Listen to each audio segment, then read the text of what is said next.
आता हे सेलिब्रेशन झाल्यानंतर एक अत्यंत करुण रसाची कविता ऐकवतो. Very sad. पुरुषांची शोकांतिका आहे. जे प्रेमात पडल्यानंतर इतकं भराभरा बोलत असतो तासनतास. पूर्वी आम्ही STD वरती बोलायचो, आता चॅटवरती बोलतात, व्हिडिओ कॉल्सवरती बोलतात. लग्न झाल्यानंतर संभाषण ज्या लेवलला येतं, एकेका वाक्यात मुंडकं उडायची वेळ येते. मी आधी आईवरची कविता वाचूया, ट्रिब्यूट म्हणून असं म्हणणार होतो, पण घरात अजून एक व्यक्ती असते जिला आपण माझी आई म्हणतो. भास्कर माझी आई आता नको. काय लेवलला संभाषण येतं तुम्हाला सांगतो. परवा मी तिला म्हटलं, अगं तुझ्या ते लातूरच्या आत्याचा फोन नाही बरेच दिवसात. आहे अजून. काय आहे म्हणजे असं कोण बोलतं ना. म्हणजे मला काय वाटेल ती आत्या गेली असेल आणि समजा वाटलं तरी बोलून कशाला दाखवेल ना. नाही, या लेवलला येतो. आणि कुठूनही एकदा सुरुवात झाली ना, तुम्हाला सांगतो, फार म्हणजे सप्तपदीपर्यंत सगळं निघतं मागचं. ते तुमच्या काकूनी जे काय पिंप दिलं होतं, देतानाच पोचा पडला होता, काही तीच हे सॅड गोष्ट. करुण रस आहे या कवितेला.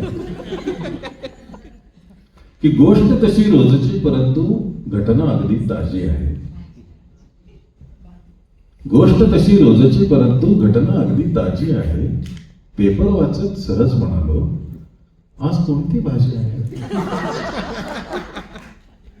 किती निरागस. पुरुष निरागस असतात, भाबडे असतात पुरुष.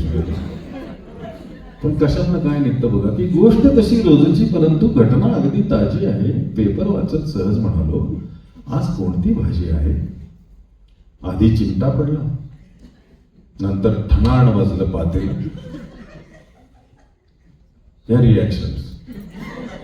आधी चिमटा पडला, नंतर ठणाण वाजलं पातेलं. एक वाक्य कानावर आलं, बोललेलं न बोललेलं. हे न बोललेलं लग्न झाल्यानंतर ऐकू यायला लागतं. म्हणजे पेट्सनं जसं अल्ट्रासाऊंड फ्रिक्वेन्सी ऐकू येते ना, तसं बायका जी गोष्ट बोलत नाहीत ते आपल्याला लवकर येतं लक्षात. म्हणजे रीडिंग बिटवीन द लाईन्स म्हणजे काय, हे लग्न झाल्यावर कळतं पुरुषाला. की आधी चिमटा पडला, नंतर ठणाणं वाजलं पातेलं. एक वाक्य कानावर आलं, बोललेलं न बोललेलं. डोळ्यांमध्ये फुलल्या ज्वाळा, कुकर लागला धुमसायला. डोळ्यांमध्ये फुलल्या ज्वाळा, कुकर लागला धुमसायला. किचन मधला धूर निघाला, हॉलचा गळा घोटायला. फारच म्हणजे फारच लवकर झाली मग तिसरी शिट्टी. आगच एवढी होती की फारच म्हणजे फारच लवकर झाली मग तिसरी शिट्टी. नाजूक रेखीव जीवणी झाली अति निग्रह्य नाट्टी. समजे ना बाबड्या जीवाला, समजे ना बाबड्या जीवाला, ही कसली नाराजी आहे. मी तर सहज म्हणालो होतो, आज कोणती भाजी आहे. काय तुम्हाला सांगावा मी अभूतपूर्व पुढचा जलसा. काय तुम्हाला सांगावा मी अभूतपूर्व पुढचा जलसा. क्षणात एका थेट लागला सौचा एकदम वरचासा. तडतडणाऱ्या मोहरी परी वाक्य काही तडतडली. तडतडणाऱ्या मोहरी परी वाक्य काही तडतडली. वरच्या मजल्यावर खिडक्यांची दचकून छाती धडधडली. चर्चा घडण्याआधीच कळलं, चर्चा घडण्याआधीच कळलं की मतदान आवाजी आहे. मी तर सहज म्हणालो होतो, आज कोणती भाजी आहे. माहेर काढून झालं. थांबा ताई, तरी माझ्या पुढे आहे. दुसऱ्या जोडीत लगेच.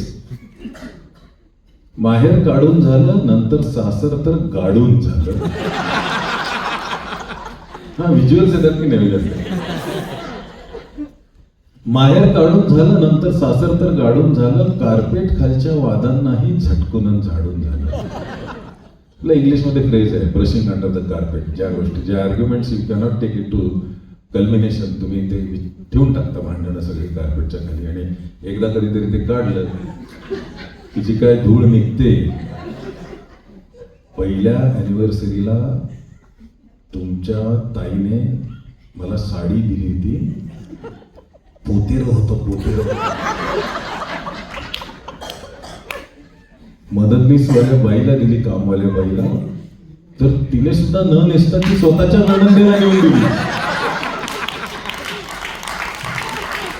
इतकी चिन्हच आहे सगळीकडे अशी की माहेर गाडून झालं, नंतर सासर तर गाडून झालं, कार्पेट खालच्या वादांनाही झटकून झाडून झालं. कसा बसा मी पुटपुटलो, कसा बसा मी पुटपुटलो की हे तर सगळं माझी आहे.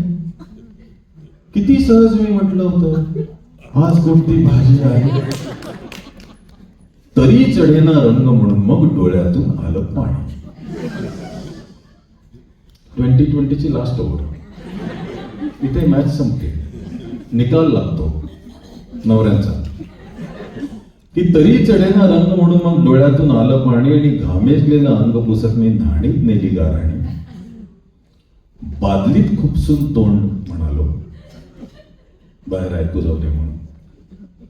बादलीत खुपसून तोंड म्हणालो, हिचं घराणंच माझी आहे. सहज प्रश्न केला होता यार, आज कोणती भाजी आहे.